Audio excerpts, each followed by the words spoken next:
Over 2,000 years ago, a baby was born who would revolutionize the way we live and worship God. The prophecy of Isaiah was fulfilled, and out of Nazareth a king was born. There remains much hope in the fact that our lives continue to be governed and influenced by the life of Christ. It is quite amazing that the words he spoke and the example he set still inspire and guide us 2,000 years on. Jesus urged us to turn from selfish ways, to be of service to others, to live with love in our hearts. He told us to be our brother's keeper, to love thy neighbor, and to live in peace. He encouraged us to do unto others as you would have them do unto you. Jesus made us see the power of goodness. The kingdom of God lies in all our hearts. His teachings are immortal. They lie at the very center of our being, and the questions they raise in our hearts each day, wherever we are, whatever we do, are not ignorable. Jesus made us see that we know right from wrong, service from selfishness, charity from greed, compassion from indifference. And by his life, he showed us the path that would take us to a righteous world. Jesus gives us hope. Hope is essential. It keeps us believing. It keeps us trying. It is often one thing that stands between us and despair. My friends, Bermuda today is a troubled place. The sense that we are heading in the wrong direction is widespread. The concern that we are failing to solve our problems is deep. The fear that we are slipping is with us. These are truths about Bermuda today, but they are not the final truth. Bermuda can do better. We are a resilient, resourceful people. Our history proves that. And when I look around today, I see the attributes and the character that made this island great still there, still strong, in all walks of life.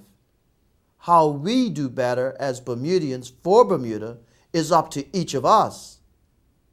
We do not have to wait for others to lead the way. We do not have to wait for others to show us what to do. Instead, we can each start with a simple question not often asked. How can I help my country? What can I do to make it better? The answer does not have to be about doing something extraordinary. It can simply be about doing what we do better. In the home, it can be paying closer attention to your children's schooling, giving them support they need, helping them start each day with full stomachs and a positive outlook. In the workplace, it can be about doing your best each day, being on time, being productive, helping a colleague, finding pride in what you do.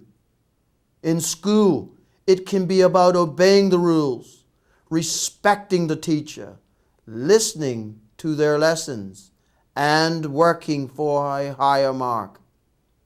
In the community, it can be about lending a hand, helping those less fortunate, being respectful and polite. For a gang member, it can be a moment of recognition, honesty, and courage that turns him away from an unacceptable future. For a businessman, it can be taking on that able worker even in the midst of a recession. For a politician, it can be about acting on the best idea, no matter who presents it. This is a time for all of us to be at our best, a time for all of us to reach out with love in our hearts. We have the power to change our island for the better. We can be the way. Jesus knew this. He taught us to know that we hold the answers, that we need wait for no one to do right. to decide for the better, to act with love in all things. 2,000 years on, he remains the beacon for a righteous, loving world. That is why Christmas is so important. It recalls the birth of Jesus, his life, his words. It reminds us there is hope and that the answer lies within us. Merry Christmas, and may God bless you all.